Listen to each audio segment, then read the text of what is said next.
Let's talk about some of the change that's taking place in America right now. In the weeks since protests began following the murder of George Floyd, the movement has been more successful than many people could have imagined. 53% of American voters now say that they support Black Lives Matter, when only 2 years ago, it was around 40%. Multiple major corporations in America have now said that they are actively going to diversify their workplace and hire Black people who they've previously discriminated against for so long. And millions of white Americans are now desperately trying to find a second Black friend. But one of the biggest shifts in America is something the country has been resisting for 155 years.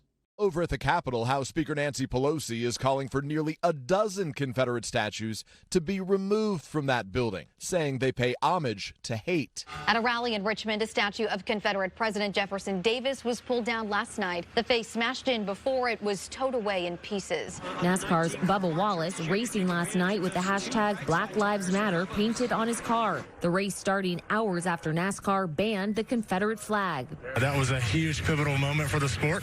A lot of backlash, but it creates doors and allows the community to come together as one.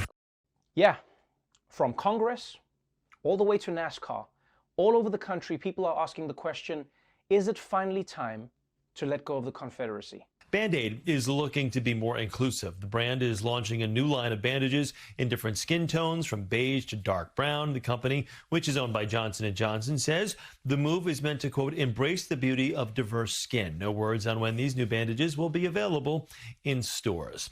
Yes, after 100 years of existence, Band-Aids are finally discovering that some people are not white.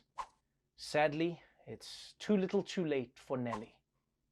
And don't get me wrong, I think it's long overdue for racial minorities to have products that recognize their existence. It's just a little weird that Elmo got Band-Aids before Black people. I also hope that they stop at a few shades, because if you give people too many options, it's going to become a problem.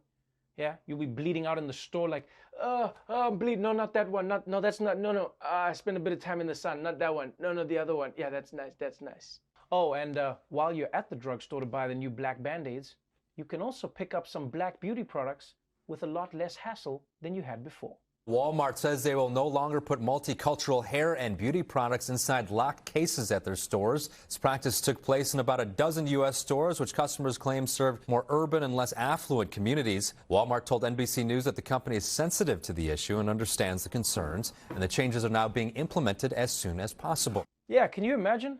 For years, Walmart and other drugstores have been locking up black hair and beauty products, but not the white products. Yes, even black hair products suffer from mass incarceration. What is this shit, huh?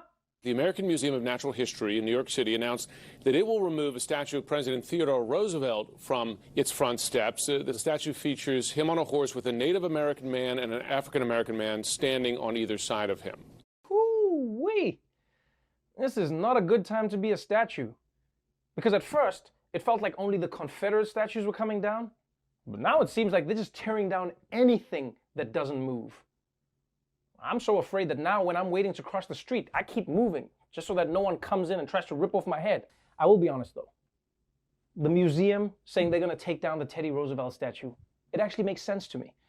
Because as someone who lives in New York, I've walked past that statue so many times. And every time I've looked at it, I've thought, wow, that's an amazing statue that is also very problematic. Although I bet in the 1930s, that was considered a super woke statue. The sculpture was probably like, look at that. I put an Indian and a Negro being led by our white savior. I'm the most liberal guy in New York City. Now look, that statue was originally supposed to symbolize Roosevelt's friendship with other races. But, I mean, the imagery's not good. Like, if you're such good friends, why don't you let them up on your horse? Or at the very least, give them something to ride.